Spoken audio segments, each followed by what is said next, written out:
Odbor za obrambo se je danes opredelil glede proračunov za prihodnji 2 leti. Pojasnili so, da bodo letno razpolagali skoraj 380 milijonov evrov, kar je minimum, ki še zagotavlja normalno delovanje.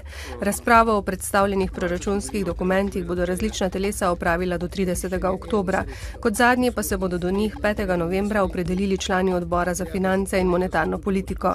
Zatem bo imela vlada pol meseca časa, da na podlagi vloženih dopolnil pripravi dopolnjena predloga proračunov. Ministrstvo za gospodarstvo je povečalo sredstva v okviru letošnjega razpisa za spodbujanje tujih neposrednih investicij z okoli 4,5 na 6,2 milijona evrov. Po pojasnilih ministra Radovana Žerjava bo sofinanciranih 15 investicijskih projektov, katerih skupna investicijska vrednost znaša 36,5 milijona evrov. Ustvarila pa bodo več kot 500 delovnih mest. V Ljubljani so včeraj zvečer razglasili najhitreje rastoče podjetje leta 2012. Družba Dnevnik je naziv Zlata gazela podelila podjetju Dewsoft iz Trbovelj.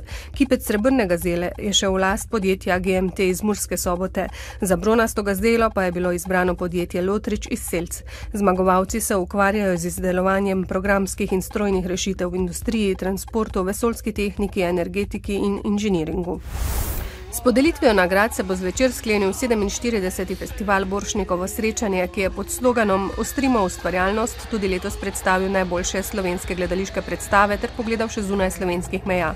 Na slovesnosti bodo razglasili najboljše v pretekli gledališki sezoni ter podelili Borštnikov prstan igralcu za življenjsko delo. Sklepno dejanje Borštnikovega srečanja si lahko v neposrednem prenosu ogledate tudi na televiziji Maribor. Jutri bo oblačno vreme, pihal bo jugozahodnik ob morju jugo. Proti večeru in v noči na nedeljo bo deževalo, meja sneženja se bo spustila do nižin. Pihal bo severovzhodnik. Najnižje jutranje temperature bodo od 7 do 12, najvišje dnevne od 11 do 18 stopinj Celzija. V nedeljo bodo padavine oslabele in ponekod ponehale. Zelo hladno bo.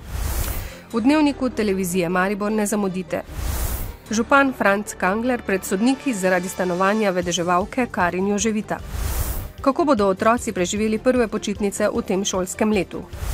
Vremenoslovci napovedujejo sneženje, na cestah bo potrebna zimska oprema. Bodite z nami ob 18.